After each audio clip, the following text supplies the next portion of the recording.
So I've seen that this mother was trying to reach out for help to the community online, and she was asking for information on whether she should speak to her lawyer or how to get forth to actually get justice, whether it's from the school or from this parent itself, because her daughter is still currently being bullied.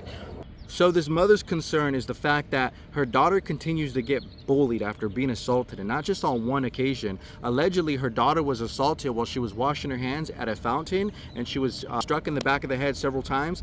And then her daughter inside a classroom, as you can see, was drugged by the back of her head and down to the ground while hitting her head.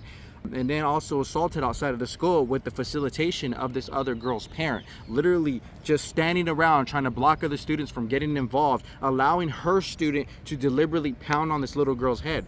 It's sickening that the mother had to go to the school, really complain verbally, and the school didn't do anything, basically stating, and somehow there's allegations that they spoke it over the intercom, that children do get in fights. This wasn't a fight. This was a deliberate assault. This was not any mutual combat or any agreement to say, hey, we're going to go head to head on any type of mutual combat, whether it's an adult or a child. We're talking about two individuals who are agreeing to have some type of altercation. That did not happen. This little girl was not only ambushed one time, she was ambushed and struck in the head about 3 different times, and still continues to get bullied and harassed at school, and the school hasn't done anything about it, and the police sure didn't do anything about it, because when the police who was investigating the report deliberately had told the mother, it looks like this mother is trying to separate the fight between the children, when the mother is deliberately holding out her hands, blocking the children, and deliberately saying, do you guys want to mess with my child? Basically, this is what happens when you mess with my child.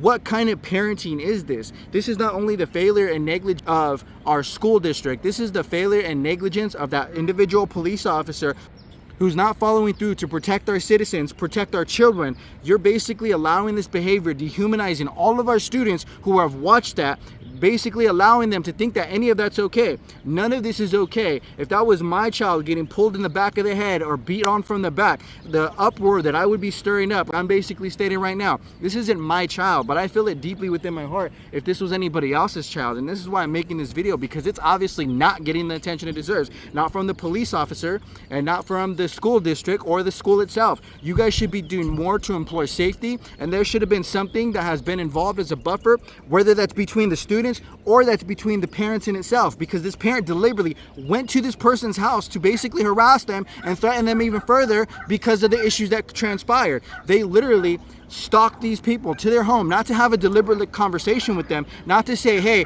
we apologize. They went to their home deliberately of the victims, and they were not there to make amends, to apologize or anything. They were there to deliberately tell them that when you basically say something in disagreement, regardless of if this little girl said something, no matter what the case may be, it's one thing to say something inappropriate. It's another thing to take out, it's one thing to say something really inappropriate. Wrong is wrong, but it's a whole different thing to take out your frustrations and anger on someone else through physical violence like that. And we're not talking about just minuscule, little physical violence. This girl, whatever deranged in her head, grabbed this girl, pulled her by the back of the hair, and slammed her on the ground. Imagine if that was your child. This woman doesn't know who to turn to, because everyone around her who are supposed to uphold the law are failing her child.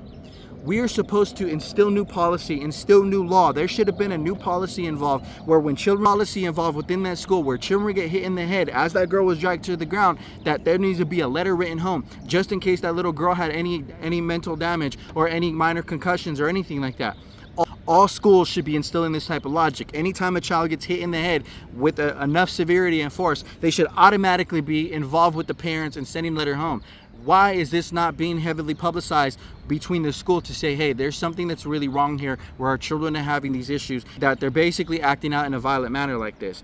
The parents should be the first people who are talking with their children. But how can we get justice when the school's not doing their job and the individual parent who is basically imploring this violence is not doing their job? It is sickening. This parent should be ashamed of themselves. I understand self-defense, but this was not at all self-defense. This was not any at all one-on-one mutual combat. There was no mutual agreement here. There was somebody being sucker punched and somebody basically being ambushed from the back and having their head slam on the ground for no apparent reason, just because alleged verbal disagreements. But I don't think that was the case. As far as I understand, the parent and the daughter are basically making up a made-up story. This little girl is obviously weaker than this other child.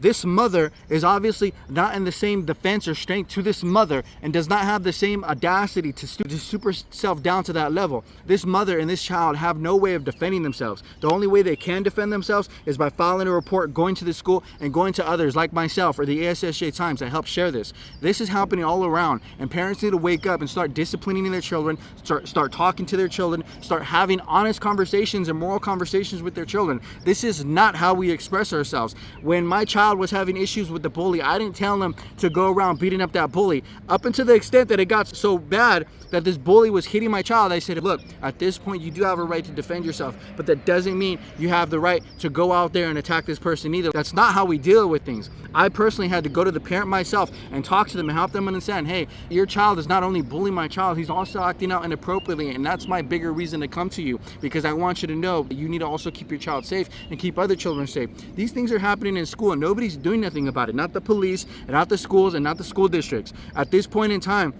it's up to parents to really start educating and advocating for their children. Start recording everything from police officers to educators. You have the right to record in public per PC 148G. If a police officer cannot arrest you for recording in public, then a police officer cannot arrest you from recording any other public official or any other public matter in public. That is your First Amendment right. Start documenting, auditing, and start having an honest conversation with other parents and even students. This is not fair. That little girl could have had a concussion. She was bruised all over and had to be seen at the hospital. Do you understand how unfair this is? That this little girl feels trapped, that she doesn't even want to go to her own school because of how much she's being bullied, how much other people in the school are laughing at her, making fun of her for getting beat up several different times. The audacity. County, we still need help for our students of San Jose High School and Lincoln High School. So make sure you guys stay on the lookout for updates or any information. Our students need help, so don't neglect their educational welfare. Appreciate it.